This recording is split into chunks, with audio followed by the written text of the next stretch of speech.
Hello guys, welcome to the final part of us reviewing the Dream Pack, and it's the final three cars. Yep, we're looking at the McLaren P1, Corvette C7R GTE and the Nissan GTR GT3. There's a lot of G's in that. It's a mouthful. Yeah, there's lots of G's and R's. We're going to start with the McLaren, and we can't really do any much more of an introduction because this car's so fast. So we're just gonna go straight into its specs and what we think. Yeah, before we get into the specs, I will reiterate what you just said right now. It is a terribly fast car. It is really fast. When you finished, your hands were shaking. My hands were shaking. What happened is I tried to do one lap, and I wasn't too happy with that lap because the car takes a little bit of getting used to, because it feels a bit different. And because of that, I decided let me show the second lap instead.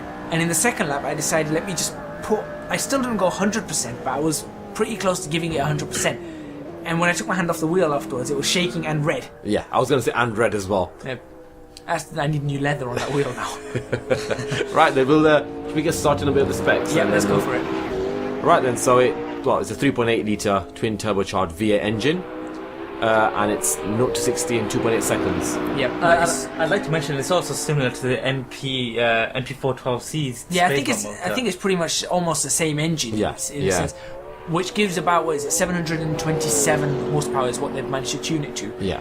On top of that, you've got an electric motor, and that electric motor gives you an additional 176. Just an additional 176. Just an additional. Yeah, nothing more than that. It's just minor. Here's the thing. With the engine just itself, that produces 790 newton meters of torque, and then combine that with the electric motor, which is another 260 newton meters of torque. Yeah. Just 260. Yeah. So you're looking at nearly 1,000 newton meters of torque. And altogether 900 brake. Yeah, 900 brake horsepower. Now think about it, let's just go on that electric engine. That electric engine produces similar amounts of torque and power to something like a Mondeo ST or a GTI Golf GTI, BMW. What is it? Not the M3s, the one below them. 389 M1M. No, actually the 3 Series, but 330. 330s. 335. So, something like that. That electric engine produces similar sorts of power to that. Obviously, it's down on power to the BMW, but just the electric. Yeah. So it's not an engine to laugh at. The electric. We keep calling it engine. We probably should be calling it motor. Electric motor. Yeah. And it does cost almost £900,000. Just £900,000. Yeah. We're going to stop sort of saying just now. Yeah, we'll stop now. We'll just stop there. Yeah, but you can see where that comes from, though, isn't it? With the electric motor and all of the fancy technologies inside. Not only that, car. I mean, how much does a standard, like we keep saying, we keep referring back to our standard cars. You're talking normally 1 to 1.5 tons. This way is 1.4 tons.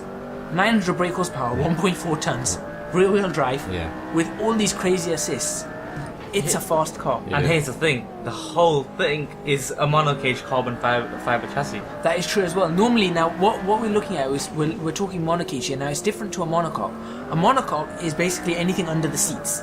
So you've got the actual floor of the car, the actual, maybe sometimes even the seat buckets.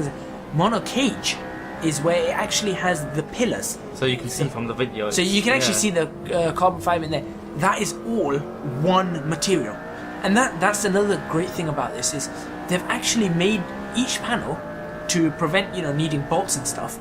They've molded each panel so that they have minimum number of panels to actually make the car. Why would they do that? Simply because each bolt is a few grams, and every few grams saves weight. Isn't that just eradicates a few weak points? That is as well, yeah. It also gets rid of a few weak points because of the stresses that are involved. That's the word. You're going to have less stress spots because when a bolt goes through, obviously when the bolt goes through something, it creates a stress spot around it. So it does eradicate those, which is clever engineering from them. Very, very clever engineering. The other thing that I really like in terms of engineering, it has DRS. Yeah. So just like a Formula 1 car, and it does feel like a Formula 1 car in many ways. You press a button, so I've got it actually mapped on my steering wheel, and it does pop open the rear wing. Now, one complaint I have about it, when it pops open, when the rear wing pops open, it pops open so weakly. I mean, not so weakly, so quickly, right? That it looks like the actual movement is not moving from one to the other. It's just jumping from from one frame to another frame. It just jumps open. Yeah. So I don't think that's what the real car's like. Nevertheless, you're most of the time in the cockpit. I mean, just by looking at that car right now, you wouldn't think it is a P1. It looks like a normal racing car, doesn't it? I mean, in comparison to the other ones we'll be racing and we have raced, it does feel like a normal four-door car. It does have a very four-door car standard look. Yeah. But the car itself doesn't feel conventional, and that's why I had a bit of difficulty driving. It takes a little bit of getting used to. I don't know whether it's the electric motor. I don't know whether it's to do with anything else. Just generally, it didn't feel as conventional as I hoped. Nevertheless, it's a really nice car. I think this car is also very driver focused inside the car. So as you can see, the HUD and even the center console is like facing towards you. It's all about the driver's experience. Yeah, I think that is really nice touch to have. And what was its predecessor? The F1? Yeah, the McLaren F1 F1. GTR. It's just basically, what is it, 250 kilos or something heavier than it. Yeah. So it is slightly heavier, but it is more powerful. And lastly on this thing is you have to be focused when you're driving this car. You saw I just went off there. You just have to be completely and utterly focused driving this car. Otherwise, one moment, one slip up and you're gone. Yeah. Especially when you're hitting the brakes and you've got the DRS open. Yeah. And you made a few mistakes in the first lap, which we didn't. Which we haven't shown. We're not going to show. But you've got to concentrate on this. You've got to concentrate, especially coming off or getting onto the brakes with the DRS, because suddenly you have all this extra downforce on the back wheels and it just destabilizes the car slightly. Right. I'm going to quickly say I prefer the F1. See, that's the thing for me, is I prefer the F1 as well, but not because this car's... I'm not taking anything away from this car. I mean, we're coming down the back straight and almost at the end of the lap, but not taking anything away from this car. I just prefer the F1 just because of how it sounds and the fact that I've got a gear stick. Yeah, that's I was going to say mechanical. So it's mechanical. It's more of a mechanical car. I fully agree with you. But this is a showcase for the future. Oh, yeah, it is. This is definitely a showcase for the future. And for that, I'm giving this car an A. Yeah. It's a really nice car. And I'm really risking the brakes there. I'm also going to give it an A minus. I'm going to give it an A, but A minus. Okay, yeah. I'll give it an A. Yeah, it's a very nice car. And the reason we are rushing through this is because at the end of this corner, end of lap, and it was what, 6 minutes 54? 6 minutes 54, yeah. Like that, yeah. There we go. Right, we'll switch on to the next car very, very quickly. We're back, and it's the Corvette C7. I'm getting confused. C7 or GTE. There we go. Yeah. Yep. So that's the next car on the list. And what do we have to say about this car? Well, I'm going to first say I love the rear wheel screen. I'm not going to lie to you. That's the first thing that sort of hits me is that screen there. Very impressive. It's very distracting though. But it replaces the rear view mirror. You see, because if you think you have a roll cage and everything behind you, but you can't see, so you need a rear screen to see what's behind you. But it's true. But here's the thing. A rear view mirror, you wouldn't be able to see the whole track this way, whereas a rear view camera, you can see every little thing, and that's distracting from a driver's perspective. There is a reason for it. There is a very good reason for it. This car races in multi-class racing. It's a GTE car, it's endurance, which means that it's racing against the like of LMP1 cars. Okay. Now, LMP1 cars are much lower to the ground than this car ever is.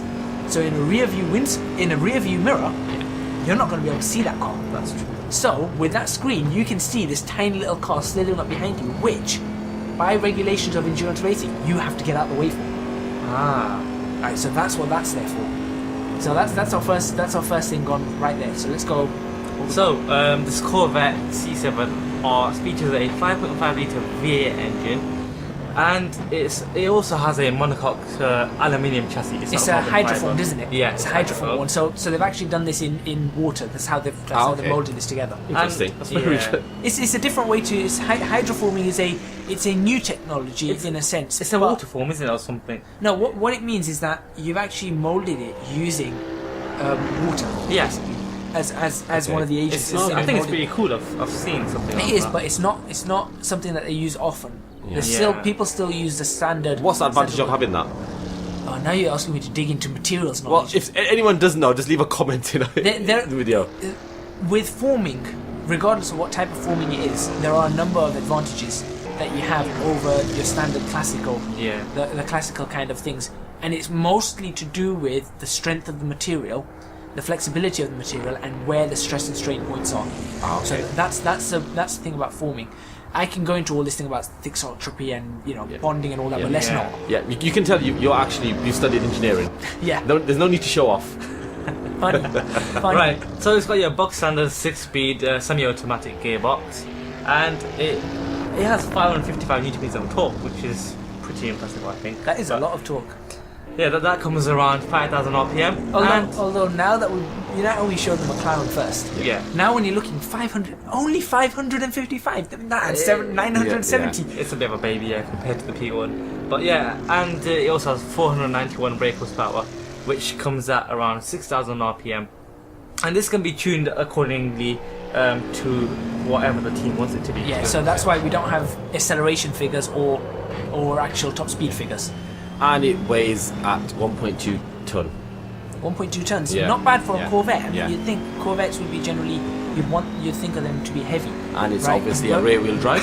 Yep. Excuse the coughing there. Yeah, right. Right, So I mean, but one thing I realized when you were driving, it felt really heavy. It does. If I felt like you were really working the wheel. Yeah. Especially when you're taking corners. And not only that, I mean, like you said, it did feel heavy, which is great because it's not a light car, and it's a race car, so a lot of downforce, all that kind of stuff. Yeah. But it did feel quite weighty on the force feedback as well, which I liked. Yeah. Because it meant that while I was driving the car, when I was going around corners, I had a much better feel for, okay, I know what's going to happen. Yeah. Which, as I mentioned last week, the Mercedes were both missing. Yeah. Here's a question for you though: what was more difficult taking around the corners, P1 or this? P1. Much harder to take around the corner. This was much easier. Right. One of the reasons this was much easier is because obviously the way it handles the tires and the fact that the steering was weighty and all that kind of stuff. I mean, mention the tires. Yeah. One thing, I mean, you'll notice on the screen right now, they're burning on them. I mean, they're going quite warm. They're very hot. Wow. The thing was, the tires were heating up quite a bit. I mean, I'm using I believe I actually switched this compound to super soft, but still, they were getting pretty hot. I think they were 10 degrees higher than the operating range I'd want them in. Wow. And there was nothing I could do I wasn't even going at full pelt, and there was nothing I could really do to slow it down. Should you be worried about that then? About the tires being really hot? I think that's where tyre management comes into it, right? Tyre management comes into use here. Yeah. It's very important that you want to look after the tyres, and on a track like this, it becomes even more important. So that kind of stuff. Now, I've driven this car, and it's not a hard car to drive, to be honest. Yeah. And that's what I mean. That's what we were saying. It's not hard at all. Yeah. It's really good. There is one hard thing that we do have to mention. The brakes, very sensitive. Yeah. And very sharp, and that's not a very good combination to have. Sensitive, weak brakes, fair enough. Sharp, dull brakes, fair enough. Yeah. Sensitive and sharp. Yeah. It meant that you saw I asked you to have a Just look. have a look, yeah. I wasn't pressing the brake pedal any more than maybe an eighth of the way through its travel. Maybe a quarter of the way through its travel. Any more, and I was just locking wheels. And you'll actually see a few instances of me still locking wheels here. So I don't know whether that's actually meant to be like that. Do you reckon that's a Corvette thing, or just maybe just a setup? I think it's either setup or maybe it's a glitch in the actual car. Because I know this car is not in Gran Turismo. Actually, I don't know whether it is now. But the original version of the car was. And it didn't have that sharp brake. The brakes were sharp, but they weren't that sensitive. So I don't know whether it's a glitch. And if it is a glitch, then I think it does need to be sorted, because it does hamper your ability. Yeah.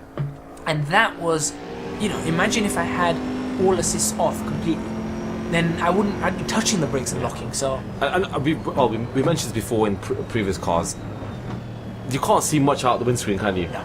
And I think this is probably one of the worst ones. Yeah. And obviously everything's there for a reason. The roll cage and but I don't know. I'm not a fan of. I mean, there must be something where they can, do something where you can actually maximize. Yeah, I think the viewing angle. that bar, that vertical bar that's ending the triangulation point in the middle. Yeah. It sort of starts in the middle of our screen, sort of, and towards the left, and then goes straight across diagonally up to the right side of the screen. I see the triangulation. It's by law you have to have that triangulation. It's part of the regulations. However, they could have moved that triangulation somewhere else and had a better, view outside. Coming up the back straight now, so we've got to end this one, and we'll start with a rating. So, I think I'll give this rating of a B, a generous B, simply because of the fact I've driven this car. I think it's a decent car to drive, but not one of my favorites, to be honest. Not particularly favorite. As the tires burn, they've actually gone red now. As they burn, I'm gonna give this car I'm gonna say B as well, simply because it's a nice car to drive, but it's nothing too much. I'm going to give it a C. You're gonna give it a C. Because of the viewing angle and yeah. You're a little more critical on the visual. Yeah. So at that point, I think we'll switch to the last car of this group, which is the Nissan GT-R GT3. Right, so on we go to the Nissan GT-R. This has a 3.8 litre V6, which we all pretty much know about, and it's a twin turbo. It produces 550 brake horsepower at 6,500 RPM. Right. Before I carry on with the specs, I know we've got a divided opinion about this car. Yeah. I like this car. And I don't like this car. And I'm in the middle. I mean, hold on. Let me get a bit of correction. The race car, I like. Yeah. I do like the race car. The actual car that it's based on, the normal Nissan GT-R, as fast as it is, as amazing as it is, I don't like it. And that's my opinion on that. Just because it just feels too simple. They've just simpled everything down. Yeah, but simplicity is beautiful. I don't know. I would take an old school car that's a killer monster to drive. But think about it. Them as a manufacturer. Yeah. They'll be wanting to think about how normal people would want a Which car is to be. exactly why And they've done I think something the like GT-R pretty much suits everyone's needs. Yeah, Like, well, want it to be simple, I don't go know. fast. I don't know. Can you afford 60 grand for a GT-R? No. but I think We're not talking about costs right now. In terms, I know what you mean. We're talking about handling, braking, Looks. sounds. I'd say it looks fairly nice. Looks are decent. Looks, I wouldn't say it's not one the of most best ones. amazing, but yeah, I know what you mean. You get in the car and you drive fast, and anyone can do it. And put it this way: for what you pay for, you get a really fast car. Oh, no doubt about Yeah. that. I For think- what you pay for, it's got the best bang for the buck. Yeah, exactly. Comparing it to other supercars, Yeah. that is. Yeah. Back to this car, 6-speed sequential automatic gearbox, semi-automatic, and it weighs 1.3 tons, so it's a similar kind of weight to actually the Corvette C7R GTE, which is of a similar class. You know when you look at this car, though, I think it looks pretty bulky and heavy. Well, I'm not sure about but you. that's all. I think that's all GTRs. I think they've got that. The monster look from the back, and then it's sort of streamlined to the front. It is. Yeah, I it can see your does. It point does there. have that look, and I have to say, all the aerodynamics on this car do make it look quite aggressive. Yeah. There's something about the GTR that I have to admit that I really do like, and it's the front lighting. The back lighting comes from Ferraris anyway, the round style. it is true. It comes from Ferraris. It comes from a very long time ago, and Nissans used to have that before as well, the round light.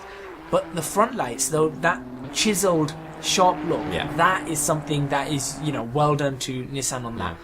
And putting it in a race car just makes it even better. Unlike the actual car, though, the actual car is 4-wheel drive. This is rear-wheel drive. Like all cars Like today. all the cars we've raced today. Exactly, all the cars we raced today, and all the cars of this class, they have to be rear-wheel drive, I believe. What can I say about this car? Straight out, and this is one that we all agree with, feels very fast. Yeah. A Nissan has that kind of feeling, doesn't it? That the moment you get into it, you feel fast, but you feel in control. Is that the Nismo aspect of it then? I think so. I think it's the whole tuning system and everything that just keeps it going. I didn't manage to capture the Note 60 on this car, but I believe in the normal ones today, I'm not sure if it's a black edition, but they do Note 60 within 2.8 seconds or something. This would actually be a little bit slower. This will be slower than 60 because it's probably got more weight and it's restricted on power. Fair enough. So they have to have restrictions there, so it might be slightly slower. It might be about 3.5, something like that. It's made for the track, so... It's made for the track, and like the car we just reviewed, it's a similar kind of class. However, let's note out, look at the windscreen there. You can see out of it really nicely. Even though half of it's covered, it's still correctly triangulated, but you can see out of the windscreen. Exactly. Maybe that's just the height of the seating. It could be that. It could be that. I mean, the Corvette is a lower car in that sense as well, and the windscreen is more angled. So that causes a difference. And unlike the Corvette, this one's not difficult to hit the brakes on. You can actually get into the brakes quite a lot, so not a problem there. Apart from that, the HUD is a very classic GT3 HUD. We've seen it on the McLarens, the BMWs, the Mercedes. All of them have this same kind of HUD. And what we're going to say, apart from that, It's a bog standard GT3 car, to be honest. Yeah. It's not difficult to drive, but you can push it. I think it's definitely a great car to have in the simulator. Yes. I mean, I was asking for this from before. Yeah. It'd be amazing to see the older. So hang on. So now you were on the fence. Now you're for this car, right? He's always he wanted this car in the simulator. I wanted it. I wanted to see how it was the GT3 car. Yeah. It's in here. I like it, but it's still not. I don't know. The GTR. It's just. It doesn't hold an appeal to you. Yeah, not. But I can see why it appeals with. It's a great car. It's still a great car. I agree with that. But. So, what are we going to rate this car? I'm going to give it a B. Simply because I know I like this car, and I just feel it's a good car. It's better than the one we had before, the Corvette. Yeah. Because I feel like you can see everything, and it feels more solid to drive. But I think it just doesn't do what I wanted it to do, in terms of taking corners. Yeah. So I'm giving it a B, the same as the Corvette, and the reason being is that while it improves on the Corvette in some ways, the Corvette just felt a little bit more alive, and I felt that while this has improved it in terms of the things that were wrong with the Corvette, in the things that were right with the Corvette, they are wrong with this. Yeah. So that's that. And what are you gonna give it? I'll say a B as well. I think a B's. So I think we've got B right through. B. And so that ends the last car in the Dream Pack. Now, before we finish this video, we're just going to say, right, which car, just quickly, we're going to go your favourite car, so the one that you'd be most fun with, and the car that you'd want to take out if you were racing. okay, for your favourite car, which one would you have? That's a bit of a tough one, isn't it? Okay, for racing, You got favourite fun car to drive. The fun. favorite fun car to drive. Yeah. Alfa Romeo GTA. Alfa Romeo GTR and the Racing, racing F1 GTR. F1 GTR. Do you know what? This is going to be so weird. My favourite car was Alpha GTA. Yeah. Simply because you felt like you were driving a Yeah. car. And my favourite one was the F1 GTR as well. And I'm not even joking. Okay, this is really, really awkward. My favourite car is the Alfa Romeo GTA.